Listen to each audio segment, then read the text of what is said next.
ئایا پێغەمبەری ئیسلام عەرەبە؟ هەندێک توێژەر بڕوایان وایە سەر بە کام نەتەوەیە.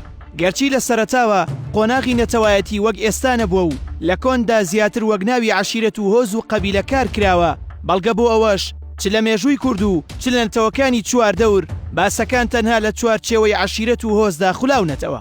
ئەوس و خەزرەج لە یەسریب، قوڕەیشیەکان و هۆزەکانی تر لە مەککە کە دێتە سەر کوردیش زۆر جار بە ناوی هۆزەکانەوە شەڕ کراوە.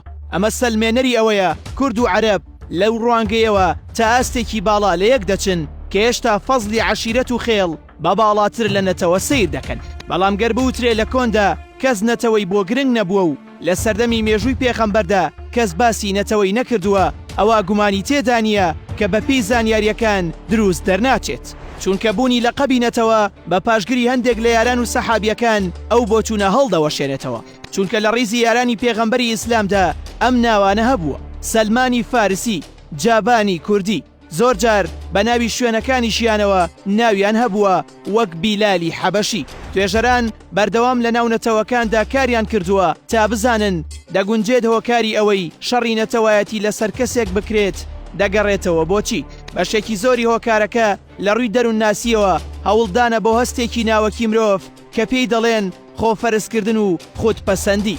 لە ڕووی زانستی کۆمەڵناسیدا هەر کردەیەکی مرۆڤ لە چوارچێوەی کۆمەڵگادا دەچێتە سنووری توێژینەوەکانی ئەو.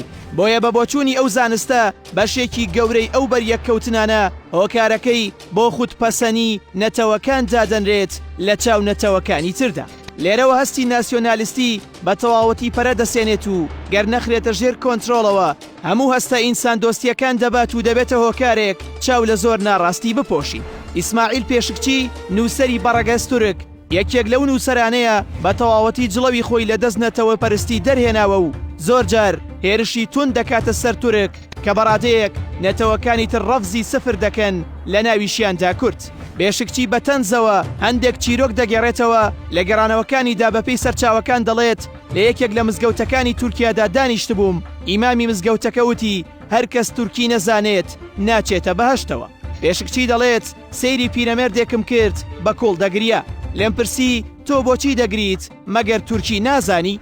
کابرا وەڵام دەداتەوە و دەڵێت بەڵێ من تورکی دەزانم، بەڵام گریانی من بۆ پێغەمبەری خودایە چونکە ئەو تورکی نازانێت. بەڵام لە خارجی ئەو نەتەوەگەریە لە کۆنەوە توێژەران لە بیری ناساندنی کەسایەتیەکان بوون. یەکێک لەو کەسایەتیە گەورانەی مێژووی مرۆڤایەتیش محەممەدی کوڕی عەبدوڵای پێغەمبەری ئیسلامە، درودی خوای لەسەر بێت.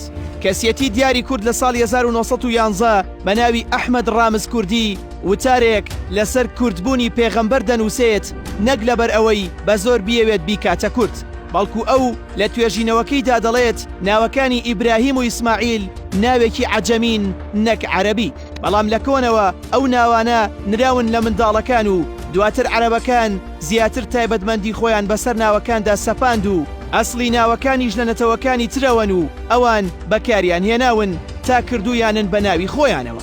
ئێستا وەک لە ناو خەڵکی باوە هەر ناوێک یان وشەیەک لە زمانی خۆیدا هەبێت و لە بەرامبەردا لە عەرەبیدا هەبێت، ئەوە بەهۆی بە گرنگجانەنانی خۆی و زانیاریەکان لە شوێنی توێژینەوە دەڵێت ئەسڵ هی ئەوانە. توێژەران بۆچوونیان وایە نەک هەر ناوەکان بەڵکو لە نەسی قورئانی پیرۆزدا چەندان توێژینەوە هەیە کە وشەی غەیرە عەرەب بوونی هەیە. ئەم راپۆرتە بۆ دروستکردنی دژایەتی یان بە زۆرکردنە کوردی کەسایەتیەکان نییە، بەڵکو دەرگایەکە لە بەردەم توێژینەوەدا. چونکە لە مێژوودا بە بەردەوامی هەوڵ درراوە لەسەر زمانی کوردی خۆیەوە گاڵتە بە کورد بکرێت و هەرجار دێتە سەر تەحقیقی کەسێک و بەڵگەکان لە کوردی نزیک دەکەنەوە لە شوێن نەتەوەکانی تر کورد خۆی گاڵتە بە خۆی دەکات. لە کاتێکدا نمونەی زیندوو هەیە کە ناوی شار و گوند و کەسایەتیەکان و تەنانەت مێژوویان بە ئاشکرایی دەبرێت لەلایەن نەتەوەکانی ترەوە. بۆ نمونە تا ئەم ڕۆژمارەیەکی زۆر گوند ناوەکانیان لە کوردیەوە گۆڕاوە بە تورکی یان عەرەبی. ڕەچەڵەکی سەلاحەددینیش کە لە کورد جای دەبڕن هەوڵێکی تری هاوشێوەیە. توێژەر بەپێی لێکۆڵینەوەکانی دەڵێت کەسایەتی پێغەمبەر درودی خوای لەسەر بێت بەپێی لێکۆڵینەوەکان کووردە و سەر بە کوردانی مستەعرەبە.